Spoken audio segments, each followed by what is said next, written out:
ఇంతకుముందు ఎపిసోడ్లో కాలయవనుడిని జరాసంధుడిని కృష్ణుడు ఎలా ఓడించాడో తెలుసుకున్నాం. అలాగే ద్వారక నిర్మాణం గురించి చెప్పుకున్నాం. ఈ ఎపిసోడ్లో కృష్ణుడు అష్టభార్యల గాథను తెలుసుకుందాం. శ్రీకృష్ణుడికి ప్రధానమైన రాణులు 8 మంది. వారిని అష్టమహిషులు అంటారు.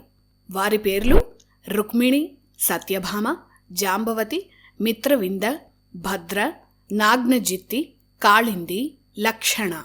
అయితే ఈ 8 మంది భార్యలకు ఒక్కో గొప్ప కథ ఉంది. శ్రీకృష్ణుడి మొదటి పట్టమహిషి రుక్మిణీదేవి. విష్ణు అవతారమే కృష్ణుడు.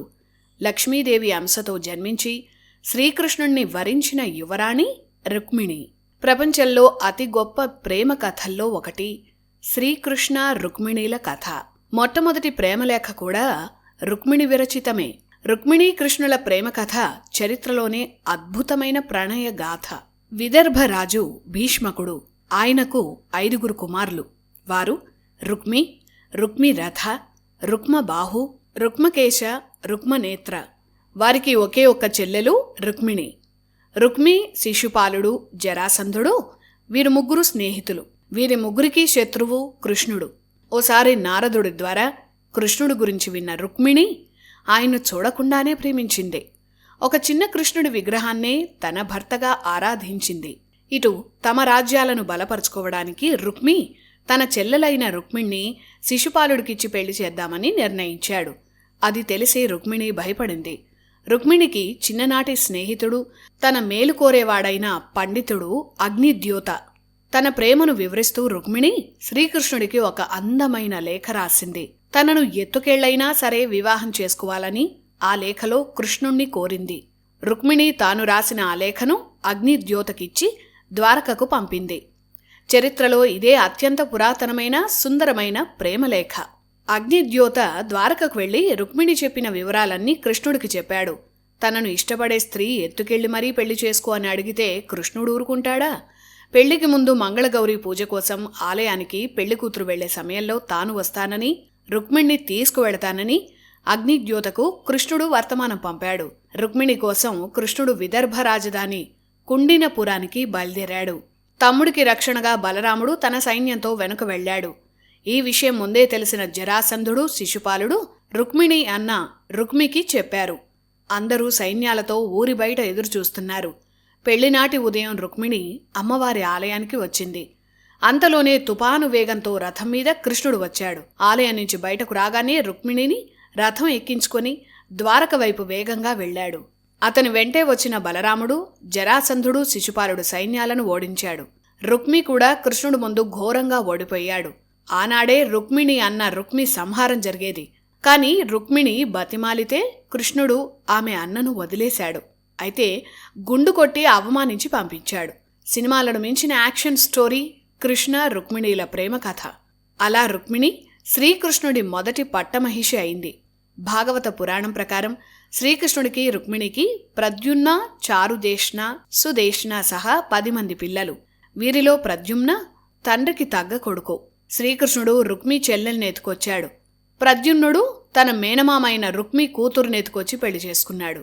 శ్రీకృష్ణుడి రెండో భార్య జాంబవతి. ఇది మరో పెద్ద కథ. యదువంశానికే చెందిన రాజు సత్రాజిత్తు. ఆయన సూర్యుడి భక్తుడు. ఆయన భక్తికి మెచ్చి సూర్యుడు శ్యమంతక మణిని ఇచ్చాడు. రోజు 8 బారువుల బంగారాన్నిచ్చే ఆ మణిని ధరించేవాడు సత్రాజిత్తు. ఒక లెక్క ప్రకారం బారువు అంటే 800 కేజీలు. శ్యమంతకమణి ఉన్న రాజ్యంలో కరువు అనేదే ఉండదు.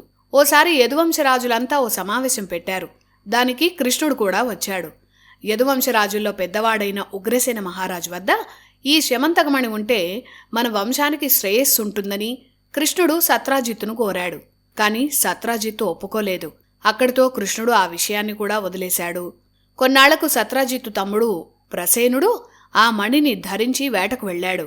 అప్పుడు ప్రసేనుడిపై సింహం దాడి చేసి చంపేసి మణిని పట్టుకెళ్ళింది. ఆ మణిని చూసిన ఒక పెద్ద ఎలుగుబంటైన జాంబవంతుడు సింహాన్ని చంపి ఆ మణిని తన కూతురైన జాంబవతికిచ్చాడు. ప్రసేనుడు చనిపోయాడని తెలిసి సత్రాజిత్తు బాధపడ్డాడు. మణి కోసం కృష్ణుడే ఆ పని చేయించాడని అనుకున్నాడు. తనపై వచ్చిన అపవాదును తప్పించుకోవడం కోసం శ్రీకృష్ణుడు ప్రసేనుణ్ణి వెతుక్కుంటూ అడవికి వెళ్లాడు. అక్కడ ప్రసేనుడి శవం కనిపించింది. మణి కనిపించలేదు. వెతికితే అది జాంబవంతుడి గుహలో ఉందని కృష్ణుడికి తెలిసింది. గుహలోకి వెళ్లి మణి తీసుకునేలోపు జాంబవంతుడు వచ్చాడు. అప్పుడు జాంబవంతుడికి కృష్ణుడికి భారీ యుద్ధం జరిగింది. చివరికి జాంబవంతుడు చనిపోయాడు. వచ్చినవాడు శ్రీకృష్ణుడు.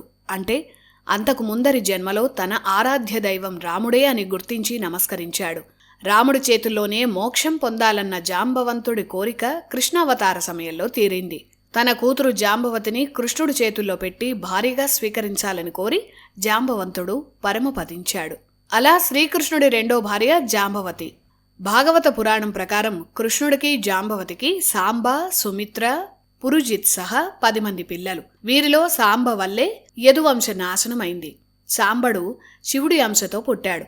అతని వల్లే ద్వారకలో ముసలం పుట్టింది. ఆ సాంబడే దుర్యోధనుడి కూతురు లక్ష్మణను ఎత్తుకొని వచ్చి బలవంతంగా పెళ్లి చేసుకున్నాడు. శ్రీకృష్ణుడి మూడో భార్య సత్యభామ. సత్యభామ గురించి తెలియని వారు ఉండరు. ఈమె యదువంశ యువరాణి. ఈమె సత్రాజిత్తు కూతురు. చిన్నప్పటి నుంచే సత్యభామకు కృష్ణుడంటే ఇష్టం.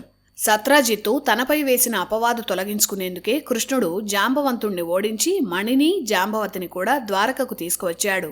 మణిని సత్రాజిత్తుకి ఇచ్చాడు.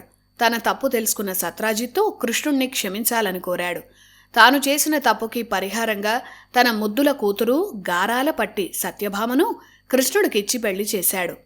అందరి భార్యల్లో కాస్త గడసరి సత్యభామే. కృష్ణుణ్ణి తన కొంగును కట్టి ఆడించిన భామ సత్యభామ. వీర వనిత కూడా. అందుకే కృష్ణుడికి సత్యభామ అంటే ప్రత్యేకమైన అభిమానం ఉండేది. భాగవత పురాణం ప్రకారం కృష్ణుడికి సత్యభామకు భాను, సుభాను, స్వభాను సహా 11 మంది కుమారులు. శ్రీకృష్ణుడి 4వ భార్య కాళింది. ఈమె సూర్యుడి అంశతో జన్మించింది. విష్ణువుని వివాహం చేసుకోవాలని తపస్సు చేసింది. ఈమె తపస్సుకు మెచ్చిన విష్ణువు ద్వాపరయుగంలో ఆ కోరిక నెరవేరుతుందని వరమిచ్చాడు. ఒక అరణ్యంలో తపస్సు చేస్తున్న కాళిందిని శ్రీకృష్ణుడే స్వయంగా వెళ్లి వరించాడు. అలా కాళింది శ్రీకృష్ణుడి 4వ భార్య అయింది. వీరిద్దరికీ శృత, కవి సహా 10 మంది కుమారులు. శ్రీకృష్ణుడి 5వ భార్య మిత్రవింద. అవంతి రాజ్యాన్ని వింద, అనువిందలు పాలిస్తున్నారు.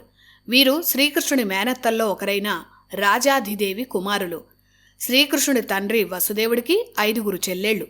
వారిలో చివరి చెల్లి ఈ రాజాధిదేవి. ఆమె కుమార్తె మిత్రవింద. వింద, అనువిందలు రాజాధిదేవి కుమారులు. శ్రీకృష్ణుడికి స్వయాన మరదలు మిత్రవింద. వసుదేవుడి చెల్లెళ్లలో కుంతి కొడుకులు పాండవులు. వారికి కృష్ణుడంటే ఎంత ప్రేమో అందరికీ తెలుసు. కాని వసుదేవుడి మిగిలిన 4 చెల్లెళ్ల కుమారులకు శ్రీకృష్ణుడు శత్రువు. వారిలో వింద, అనువిందలు సహా శిశుపాలుడు, దంతవక్త్రుడు కూడా ఉన్నారు. అలా శ్రీకృష్ణుడి మేనత్త రాజాదిదేవి కుమార్తె మిత్రవిందకు స్వయంవరం ఏర్పాటు చేశారు. మిత్రవిందకు బావ కృష్ణుడంటే చాలా ఇష్టం. అతను వస్తే వరమాల వేద్దామని సిద్ధంగా ఉంది. అయితే తమ చెల్లిని కృష్ణుడికిచ్చి చేయడం వింద, అనువిందలకు ఇష్టం లేదు.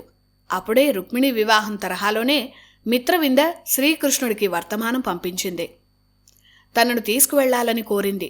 స్వయంవరానికి వచ్చిన కృష్ణుడు మిత్రవింద అన్నలను ఓడించి మిత్రవిందను ఎత్తుకుపోయాడు. ద్వారకకు తీసుకువెళ్లి అక్కడ పెళ్లి చేసుకున్నాడు. ఇది కృష్ణుడు మిత్రవిందల కథ. వీరిద్దరికీ వృక, హర్ష, అనిల సహా 10 మంది కుమారులు. శ్రీకృష్ణుడి 6వ భార్య నాగ్నజితి. ఇది కూడా మంచి వీరోచిత కథే. కోసల దేశ చక్రవర్తి నాగ్నజిత్తు కూతురు నాగ్నజితి. కోసల రాజధాని అయోధ్యలో 7 పెద్ద పెద్ద వృషభాలు ప్రజలపై దాడి చేస్తున్నాయి. అవి ఎప్పుడు ఎలా వస్తాయో, ఎప్పుడు దాడి చేస్తాయో అర్థం కాక ప్రజలంతా భయపడేవారు. వాటిని నియంత్రించడం ఎవరి వల్ల కాలేదు. రోజురోజుకి వాటి వల్ల ప్రమాదం పెరిగింది. సైన్యం కూడా వాటిని అదుపు చేయలేకపోయింది. ఈ సమస్యను పరిష్కరించలేక నాగ్నజిత్తు రోజూ బాధపడేవాడు. చక్రవర్తి దిక్కుతోచని స్థితిలో ఉన్నాడు. ఆ 7 వృషభాలను ఎవరు అదుపు చేస్తారో వారికి తన అందాల కూతురు నాగ్నజితిని ఇచ్చి వివాహం చేస్తానని రాజు ప్రకటించాడు. ఆ ప్రకటన విని ఎంతోమంది రాజులు వచ్చారు. ఆ వృషభాలను చూసి భయపడి పారిపోయారు. చాలామంది ఆ వృషభాల దెబ్బకు మరణించారు. అప్పుడు కోసల రాజ్యానికి వచ్చాడు కృష్ణుడు.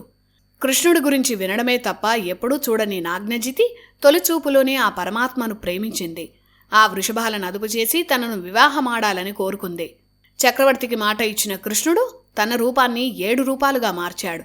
ఒకేసారి ఆ 7 రూపాల్లో 7 వృషభాల దగ్గరకు వెళ్ళాడు. తన మాయాజాలంతో ఆ వృషభాలను అదుపు చేసి అడవిలోకి తరలించాడు.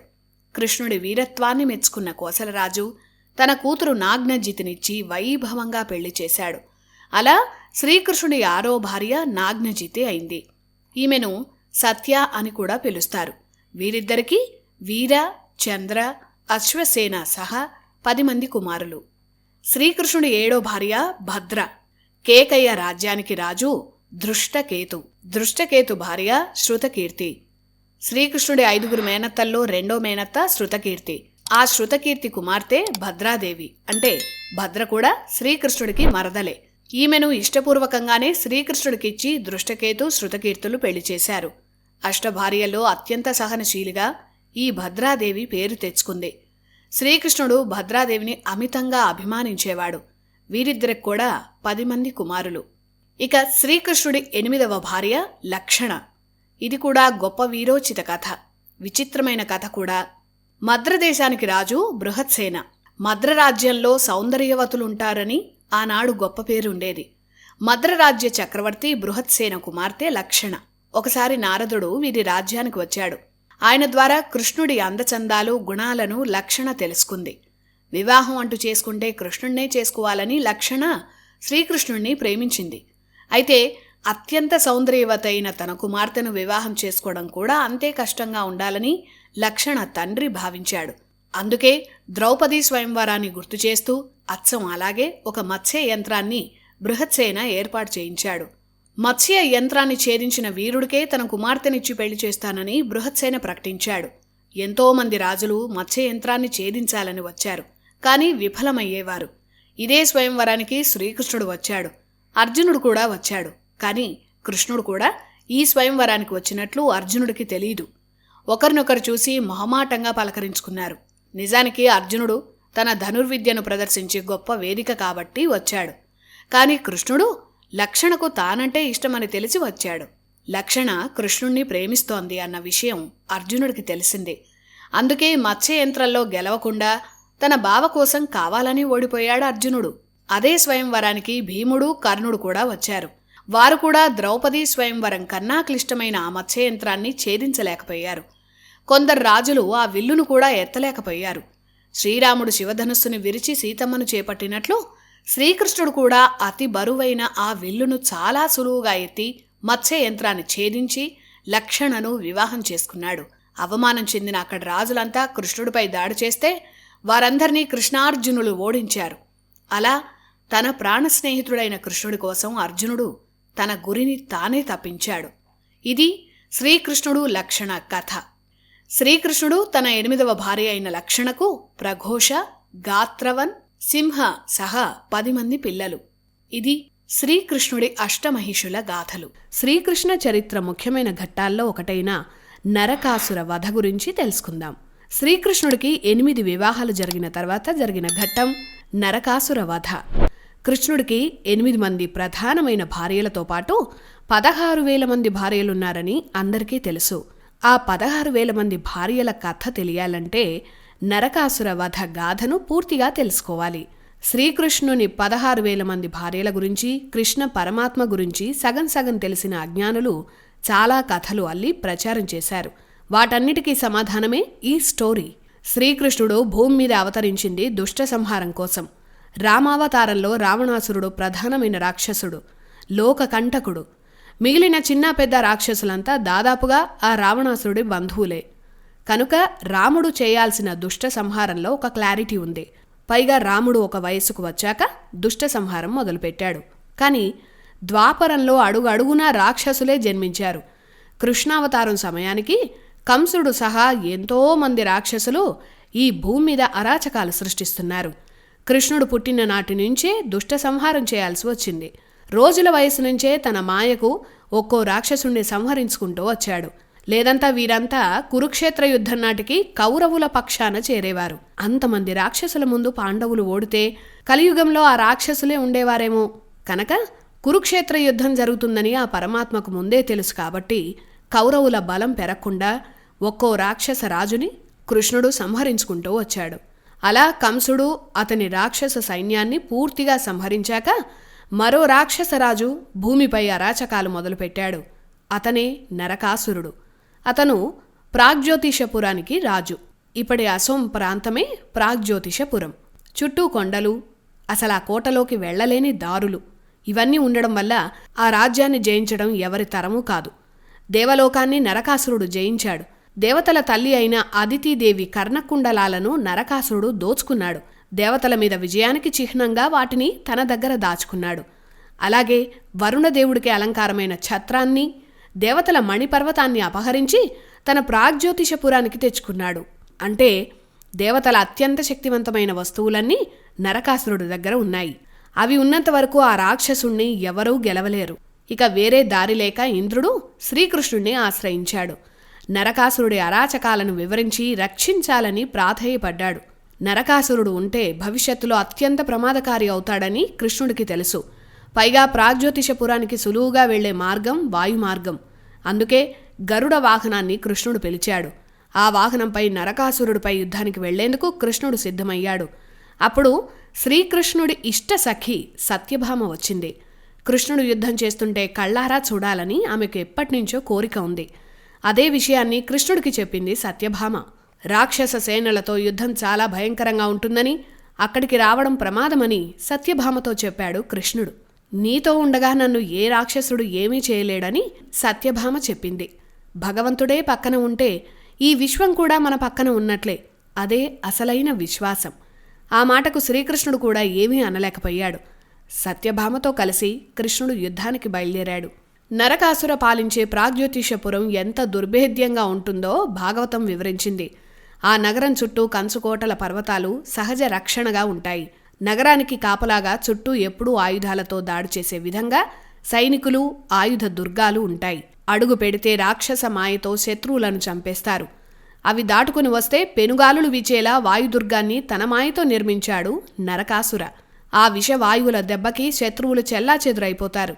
వాయుదుర్గాలను దాటితే జలదుర్గాలను నిర్మించాడు. ఆ పెద్ద పెద్ద కండకాల్లో అతి భయంకరమైన మొసళ్ళు లాంటి జంతువులు తిరుగుతుంటాయి.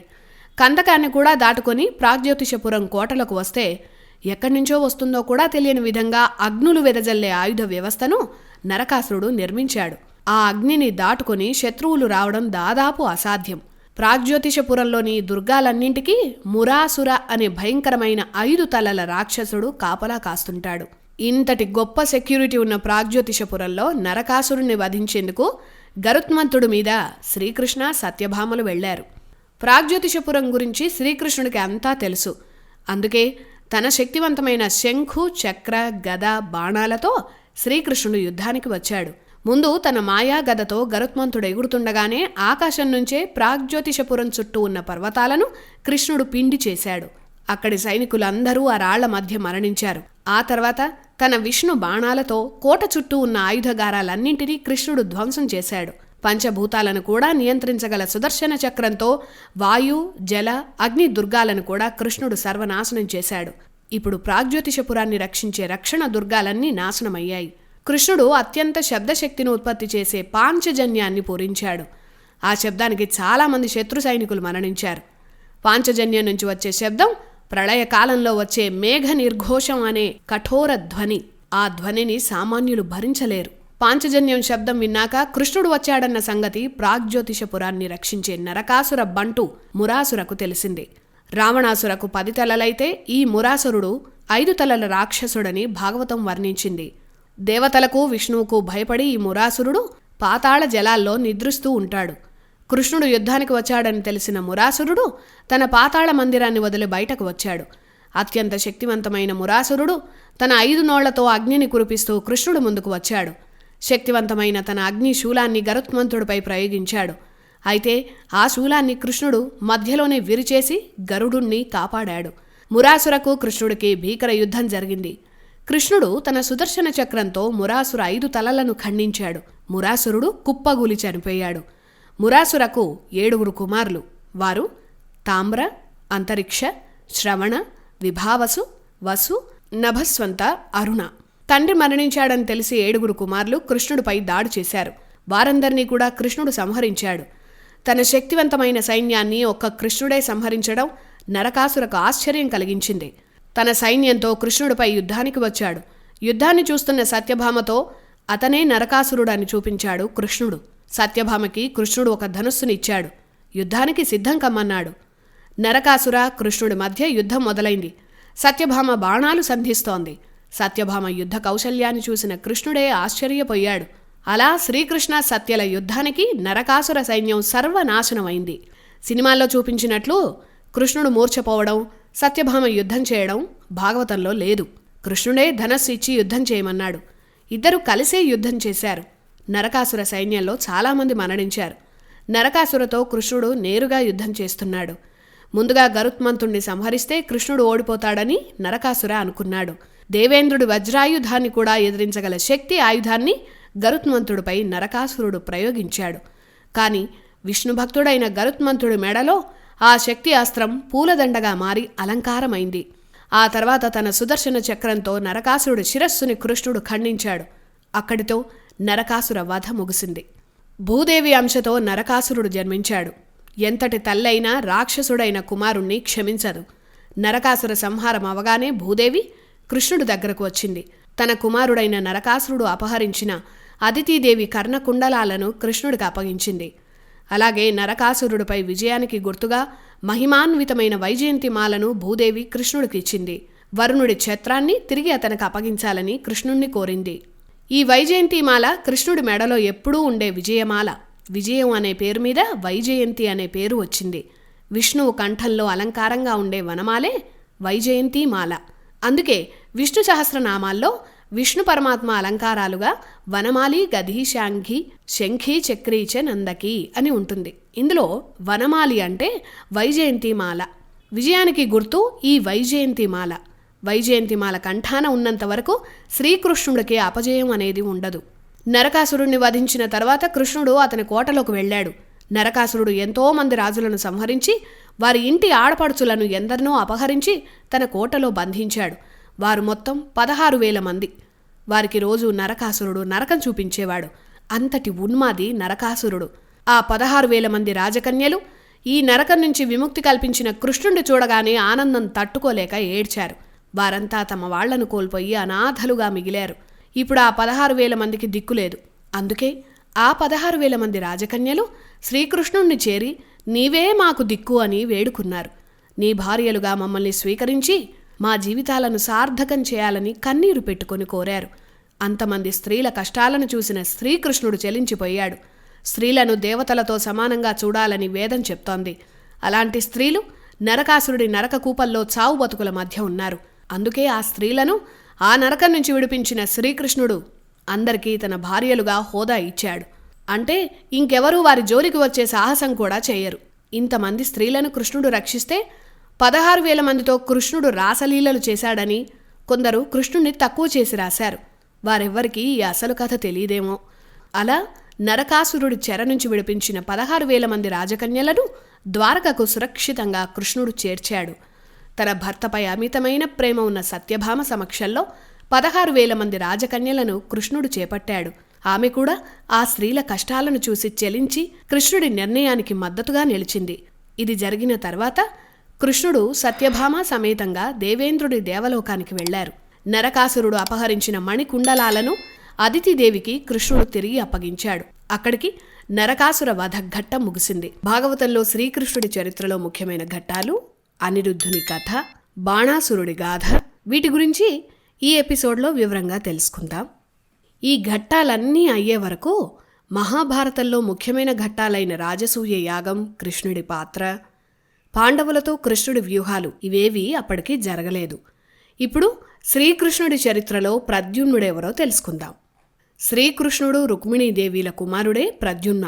భాగవతంలో ప్రద్యుమ్న చరిత్ర చాలా ఆసక్తికరంగా ఉంటుంది. ఒకప్పుడు శివపార్వతులను కలిపేందుకు, శివుడిలో మోహాన్ని కలిగించేందుకు మన్మధుడు తన బాణాలను ప్రయోగించాడు. అందుకు ఆగ్రహించిన శివుడు 3వ కన్ను తెరిచి మన్మధుణ్ణి భస్మం చేశాడు. తన భర్త లేకుండా తాను ఉండలేనని మన్మధుణ్ణి క్షమించి ప్రాణభిక్ష పెట్టాలని మదనుడి భార్య రతీదేవి పరమేశ్వరుణ్ణి ప్రాధేయపడింది. విష్ణువు శ్రీకృష్ణుడి అవతారం ఎత్తినప్పుడు అతని కుమారుడిగా మన్మధుడు భూమి మీద జన్మిస్తాడని, అప్పుడు మళ్లీ మీరిద్దరూ కలుస్తారని రతీదేవికి శివుడు వరమిచ్చాడు. రతీదేవి దేవకన్య కాబట్టి ఆమెకు మరణం లేదు. యవ్వనం ఎప్పటికీ అలాగే ఉంటుంది. అందుకే విష్ణువు శ్రీకృష్ణుడి అవతారంగా ఎత్తిన ద్వాపర యుగం కోసం ఆమె నిరీక్షిస్తూ ఒక మానవ కన్యలా భూమి మీద తపస్సు చేసింది. ద్వాపర యుగంలో శ్రీకృష్ణుడికి రుక్మిణీదేవికి ప్రద్యుమ్న జన్మించాడు. అయితే ఈ బాలుడే తన మరణానికి కారణమవుతాడని శంబర అనే రాక్షసుడికి శాపం ఉంది. అందుకే ప్రద్యుమ్న జన్మించిన వెంటనే పురిటి బిడ్డగా ఉన్నప్పుడే రాక్షసుడైన శంబరుడు తన మాయాశక్తితో ప్రద్యుమ్నుని ఎత్తుకుపోయాడు. దారిలోనే సముద్రంలో ఆ పిల్లాడిని విసిరేసి అతను మరణించాడని అనుకొని శంబరుడు వెళ్ళిపోయాడు. శంబరుడు విసిరేసిన ప్రద్యుమ్నని ఒక పెద్ద చేప మింగింది. ఆ చేప జాలరుల వలకు చిక్కింది. అంత పెద్ద చేపని ఆ మత్స్యకారులు ఎప్పుడూ చూడలేదు. అలాంటి చేపను తమ రాజుకు బహుమతిగా ఇస్తే సంతోషిస్తాడని ఆ జాలరులు అనుకున్నారు. వారి రాజు మరెవరో కాదు, శంబరుడే. ప్రద్యుమ్నుణ్ణి మింగిన ఆ చేప మళ్లీ శంబరుడి దగ్గరకే వచ్చింది. ఆ చేపను వండి భోజనం తయారు చేయాలని శంబరుడు తన వంటవారిని ఆదేశించాడు. మన్మధుడి అంశతో పుట్టే ప్రద్యుమ్నుడికి ఇలా జరుగుతుందని రతీదేవికి అంతకుముందే నారదుడు వివరించాడు. అందుకే తన భర్తను రక్షించుకునేందుకు ప్రద్యుమ్నుడు పుట్టాడని కొంతకాలం ముందే శంబరుడి రాజ్యంలో వంటశాలలో వంటలు చేసే పనిలో మాయావతి అనే మారుపేరుతో మారువేషంలో రతీదేవి చేరింది. తాననుకున్నట్టే ప్రద్యుమ్నను మింగిన చేప శంబరుడి దగ్గరకు చేరింది. ఆ చేపను వంటవారు కోశారు. ఆ చేప పొట్టలో పిల్లవాణ్ణి చూసి అక్కడ ఉన్న వారంతా ఆశ్చర్యపోయారు. ఆ బిడ్డను తాను పెంచుకుంటానని రతీదేవి శంబరుణ్ణి వేడుకుంది. అలా బిడ్డగా పుట్టిన తన భర్తను రతీదేవి తన సంరక్షణలో జాగ్రత్తగా చూసుకుంది. మన్మధుడే ప్రద్యుమ్నుడు. అందువల్ల వయసు పెరుగుతున్న కొద్దీ ప్రద్యుమ్నుడు అత్యంత సౌందర్యంతో ఉండేవాడు. స్త్రీలందరూ అతని వెంట పడేవారు. అయితే తనను పెంచిన మాయావతిని ప్రద్యుమ్నుడు మాతృభావనతోనే చూసేవాడు. సమయం వచ్చినప్పుడు నిజం చెప్దామని రతీదేవి ఎదురుచూసింది. ప్రద్యుమ్నుడికి యుక్త వయసు వచ్చాక ప్రద్యుమ్నుడి అసలు కథంతా అతనికి రతీదేవి వివరించింది. నీ తల్లిదండ్రులు సాక్షాత్ లక్ష్మీనారాయణులైన రుక్మిణీ కృష్ణులని అతని జన్మ రహస్యాన్ని ప్రద్యుమ్నకు చెప్పింది. శంబరుణ్ణి సంహరించి ద్వారకకు మనిద్దరం వెళ్లాలని రతీదేవి ప్రద్యుమ్నకు చెప్పింది. అలాగే శంబరుణ్ణి ఓడించేందుకు తనకు తెలిసిన మాయా విద్యలన్నింటినీ రతీదేవి ప్రద్యుమ్నకు నేర్పింది. ఆ మాయా విద్యలతో శంబరుణ్ణి ప్రద్యుమ్నుడు ఓడించి సంహరించాడు. ప్రద్యుమ్నుడికి యుక్త వయసు వచ్చే వరకు తన తల్లిదండ్రులైన శ్రీకృష్ణుడు రుక్మిణిని చూడనే లేదు. శంబరుణ్ణి సంహరించాక రతీదేవి ప్రద్యుమ్న ఇద్దరూ ద్వారకకు వెళ్లారు. చనిపోయాడనుకున్న తమ కుమారుణ్ణి చూసిన రుక్మిణీదేవి ఆనందానికి అవధులు లేవు. ఆ తర్వాత ప్రద్యుమ్న రతీదేవులకు వివాహం జరిగింది. ఈ ప్రద్యుమ్నకు మరో వివాహం కూడా జరిగింది.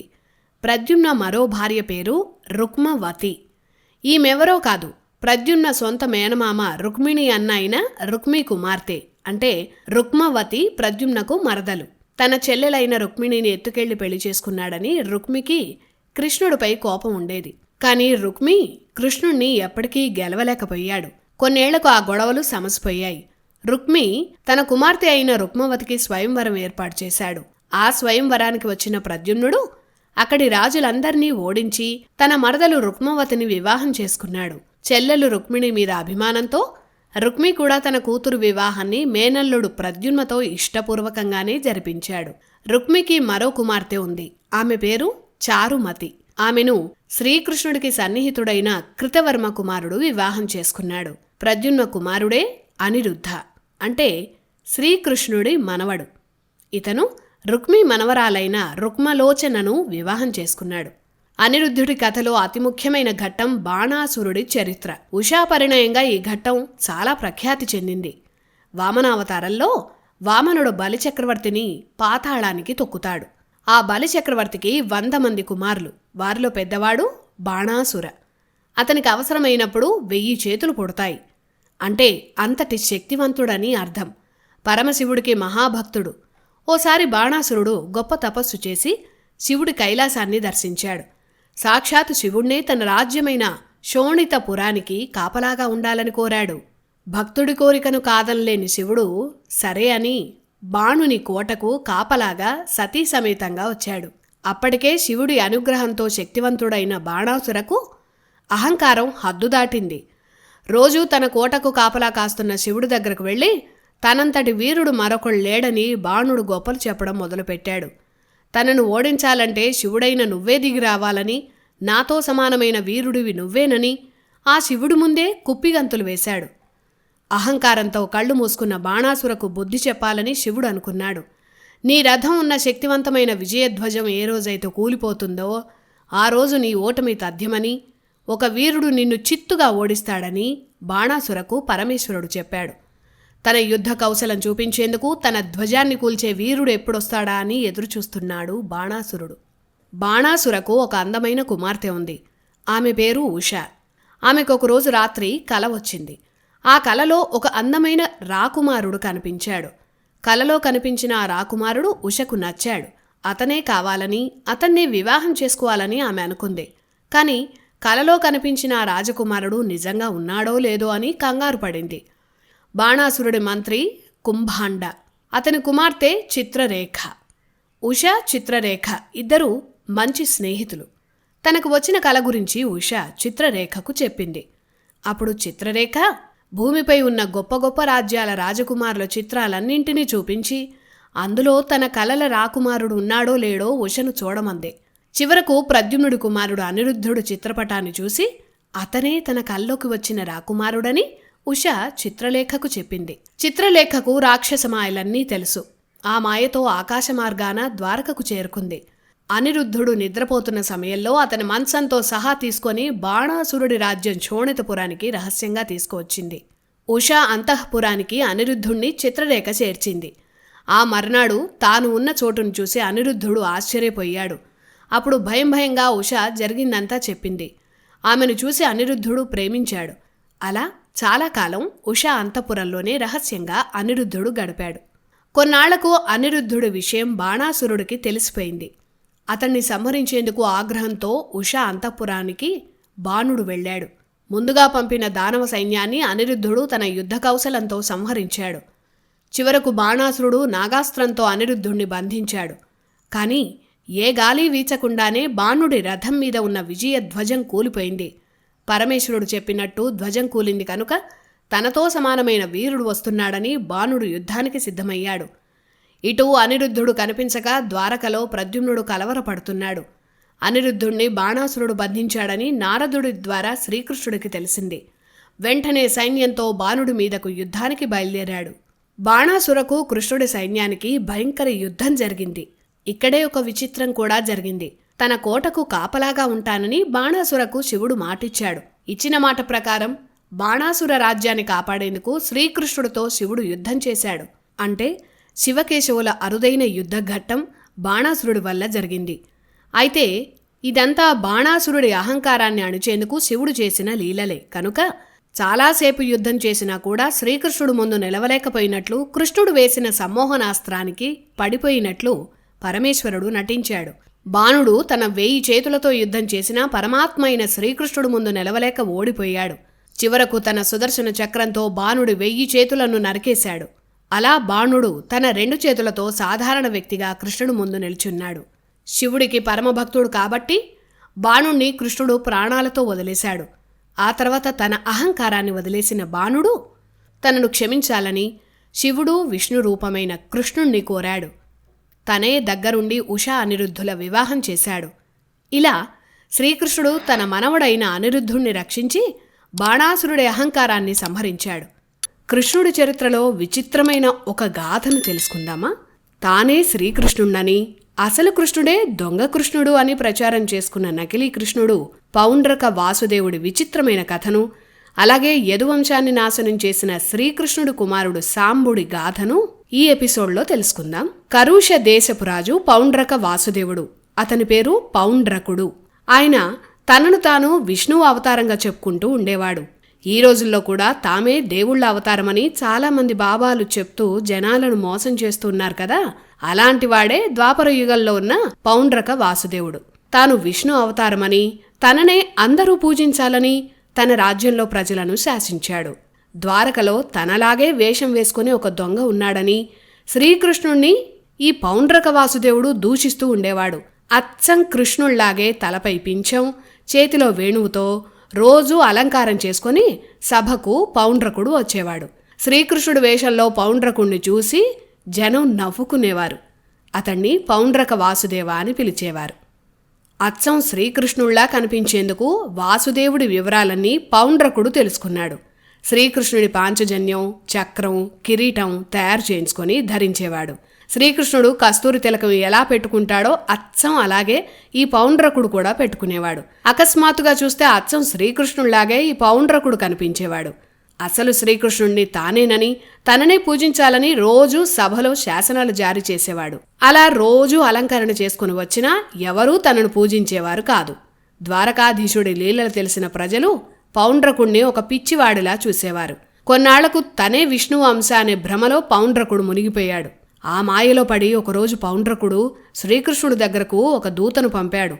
తాను అసలు కృష్ణుణ్ణని, తనలా వేషం వేసుకుని జనాలను మోసం చేయడం మానుకోవాలని పౌండ్రకుడు ఆ వాసుదేవుడికి హెచ్చరిక పంపాడు. అలాగే ఎవరు అసలు కృష్ణుడో యుద్ధంలో తేల్చుకుందామని సవాలు కూడా విసిరాడు. ఈ హాస్య సన్నివేశాన్ని చూసి శ్రీకృష్ణుడితో పాటు ద్వారకలో ఉన్న ప్రజలంతా నవ్వుకున్నారు. ఆ పౌండ్రకుడి కథేంటో చూద్దామని, యుద్ధానికి తాను వస్తానని పౌండ్రకుడి దూతతో శ్రీకృష్ణుడు కబురు పంపాడు. కాశీరాజ్యంలో ఒకచోట పౌండ్రకుడు తన సైన్యంతో యుద్ధానికి సిద్ధమయ్యాడు. పౌండ్రకుడి మాయలో పడిన అప్పటి కాశీరాజు కూడా నకిలీ కృష్ణుడి వైపు యుద్ధానికి సిద్ధమయ్యాడు. అంతటి కృష్ణుడు కూడా పౌండ్రకుడిని చూసి ఆశ్చర్యపోయాడు. అచ్చం తనలాగే అలంకరణ చేసుకునున్నాడు.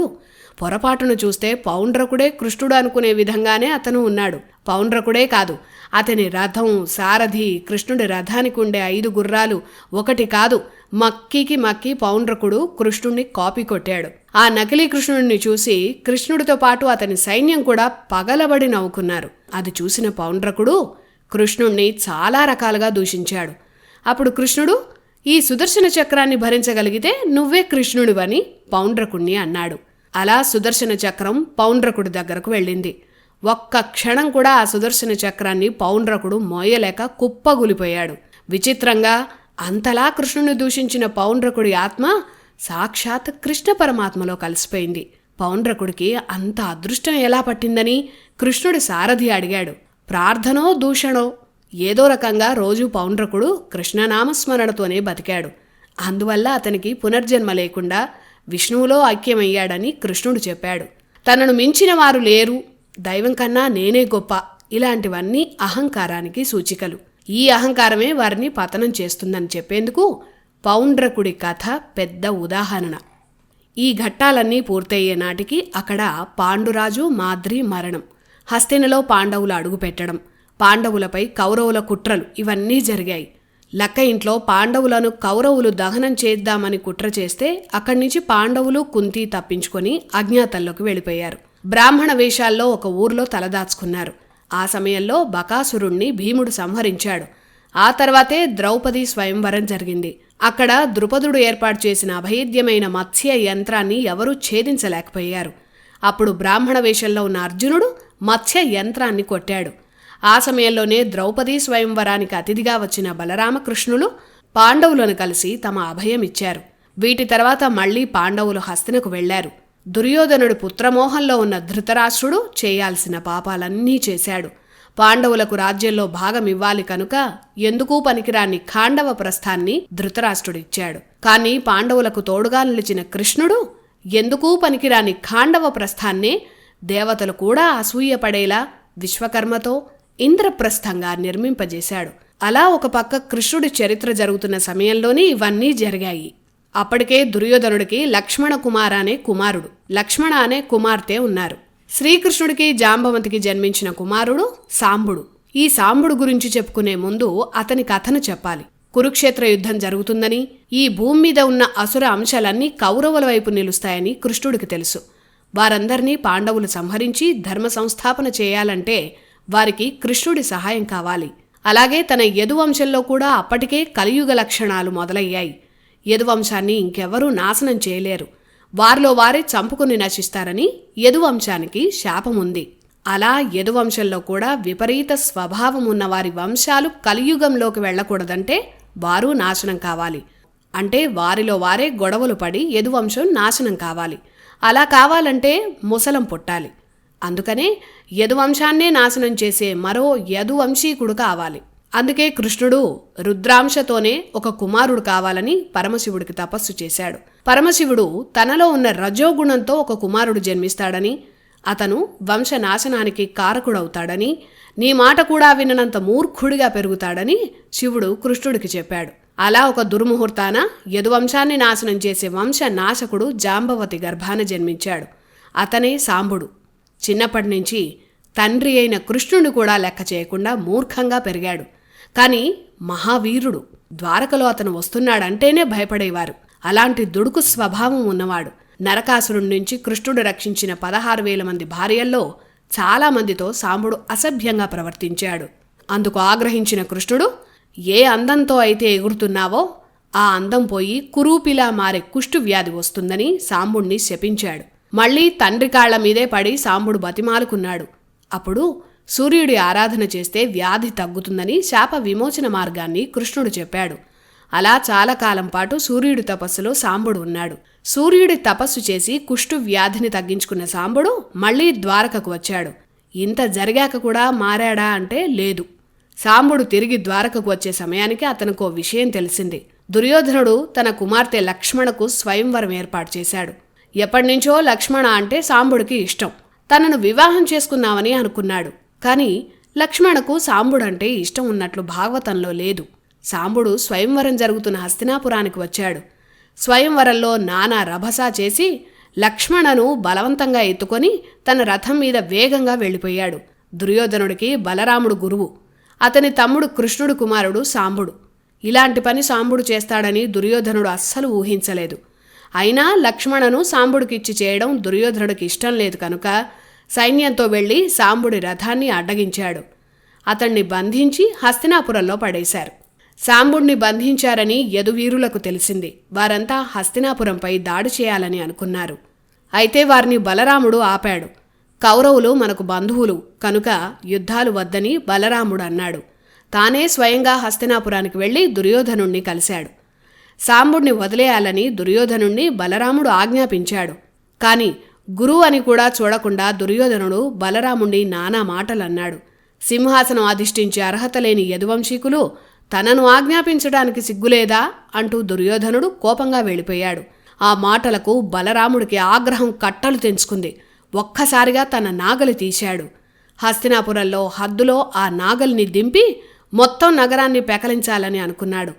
ఒక్కసారిగా హస్తినలో భూమి కంపించింది. దుర్యోధనుడితో సహా హస్తిన ప్రజలంతా భయపడ్డారు. ఇక వేరే దారి లేక భీష్ముడు దుర్యోధనుడు అంతా కలిసి బలరాముణ్ణి వేడుకున్నారు. సాంబుడిని లక్ష్మణను బలరాముడికి అప్పగించారు. ఇప్పటికీ కూడా హస్తినాపురం ప్రాంతం భౌగోళికంగా దక్షిణం వైపు లేచి ఉత్తరం వైపు అంటే గంగా నది వైపు వంగి ఉంటుంది. ఆనాడు బలరాముడి ఆగ్రహానికి ఇదే సాక్ష్యం. ఇలా సాంబుడికి లక్ష్మణకు ద్వారకలో వివాహం జరిగింది. ఈ ఘట్టాల తర్వాతే జరాసంధ వధ, పాండవుల రాజసూయ యాగం ఇవన్నీ జరిగాయి. కృష్ణ చరిత్రలో ఆ వివరాలు నెక్స్ట్ ఎపిసోడ్లో తెలుసుకుందాం.